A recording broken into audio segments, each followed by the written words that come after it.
Tawnshi, bonjour, hello. We acknowledge that this country that we call home is the traditional gathering place of many Indigenous peoples. This video was written, filmed, and produced on Treaty 6 territory, and we extend our respect and appreciation to the lives of the Indigenous groups of Alberta and all of Canada. It's 6 a.m. It's dark and it's cold outside, but we're on our way to Elk Island to see if we can find a beaver. Why? Because the world is changing. Since the 1920s, the percentage of Canadians living in urban areas has increased from 50 to 80%, and most Canadians spend up to 90% of their day indoors. With the world changing as rapidly as it is, it comes as no surprise that our language is changing too. An apple is no longer just an apple. Cloud no longer means only a whimsical shape in the sky. In 2008, the Oxford Junior Dictionary removed dozens of natural words from that year's release. One of the words that was removed from the dictionary was beaver, a national emblem of Canada since 1975 and the icon on our 5-cent nickel. Beavers played a really important role in Canada during the fur trade, so much so that they were nearly wiped out. In fact, in response to the removals, and in an effort to reclaim these words for future generations, Robert McFarlane and Jackie Morris released a book of art and poetry titled The Lost Words. I asked myself, how could I, as a single person, play a part in helping future generations embrace the value of the Canadian wilderness? A value that one David Suzuki claims over 90% of Canadians consider an important part of their identities.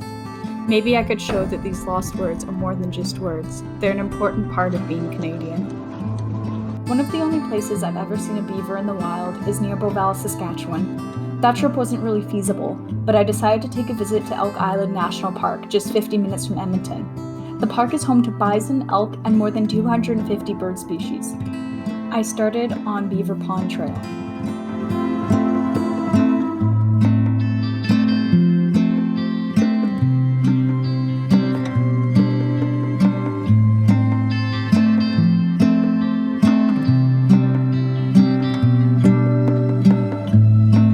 I thought I would be disappointed if I didn't find a beaver, but I wasn't. I'm not surprised I didn't see any, since they're nocturnal and spend most of their time in their dams as the weather gets colder. But what did surprise me was the abundance of wildlife I saw once I actually looked. I didn't find a beaver, but I was lucky enough to see creatures as large as a buffalo and as small as a moth.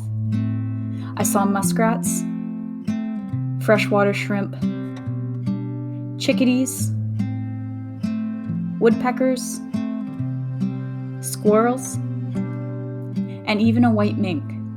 Alongside that, I saw the marks of beavers everywhere, their homes, and the trees that they chopped down. These lost words are still out there. We just have to remember to look for them. Our wilderness is worth fighting for, and not only for its beauty. Being in nature can benefit us spiritually, it can connect us to our communities, and it can even have economic benefits, both in the natural resource sector and the tourism sector, which is a $2.9 billion industry a year. Fighting for Canada's environmental future, the future of our backyard, is analogous with fighting for our own future. The world is only going to keep getting faster. Technology is going to continue to improve, our cities are going to continue to grow. I don't know if we can ever go back to the point we were at before urbanization. I don't even know if we want to. But I do want to ask you one thing. Next time you hear a songbird sing, listen. Watch the trees turn fire red in fall and feel the burn of Canadian winter on your cheek.